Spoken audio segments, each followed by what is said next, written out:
Hey guys, Robin the Fitty Chic here, coming to you with the next series.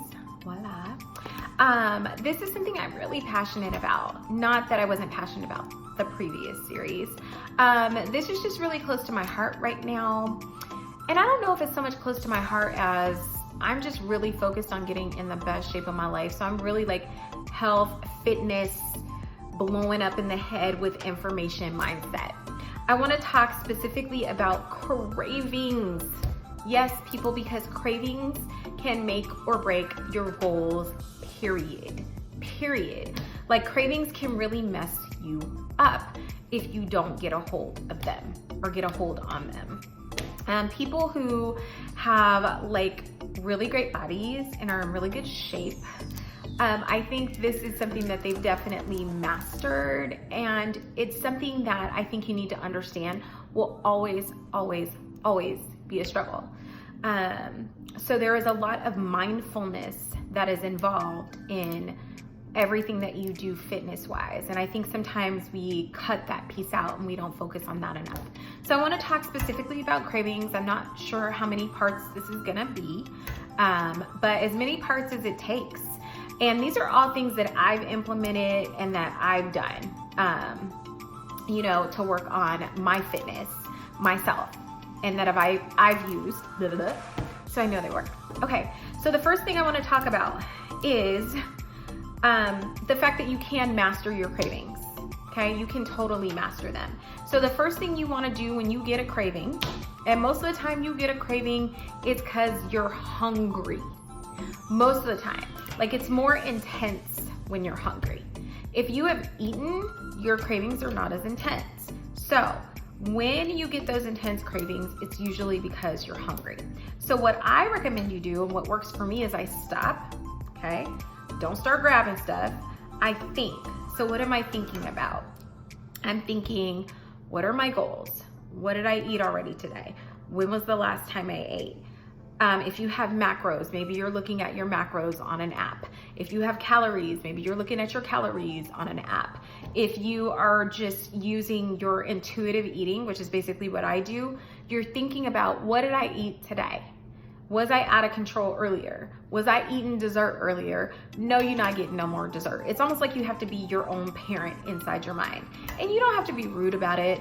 Something that works for me is, I can have that later, or I can have that next time. So you want to stop, think, look at your goals, look at your macros, look at your calories, think about what you ate that day.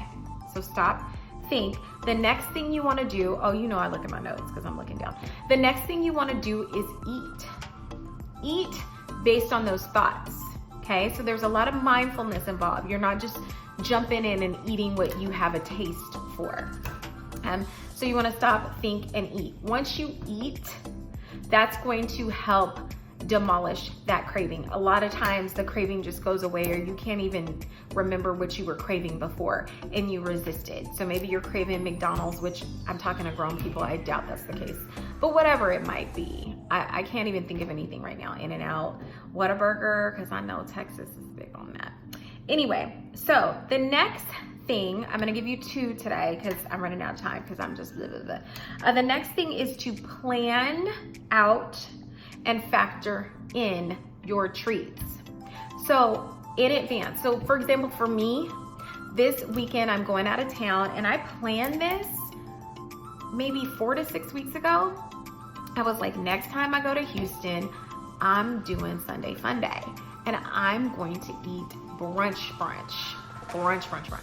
And so I planned it out. And so I'm already pre-thinking, when's the next time I'm gonna get that thing that I maybe really like. So if it's chicken and waffles, which I can't even think what I wanna eat actually, but if it's chicken and waffles, then as I go through that process and I'm sticking to my goals and I'm sticking to my plan, I can tell myself, oh, I'm gonna have chicken and waffles next weekend, or I'm gonna have that later. So kind of putting it off. But planning it out, I find that it really helps me to stay on track, because you feel less restricted.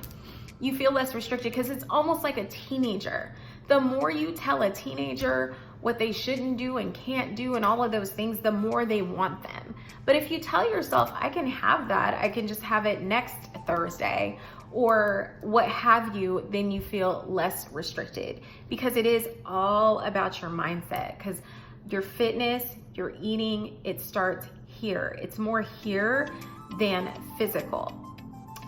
So that is the first part of my series on fitness, health, cravings specifically.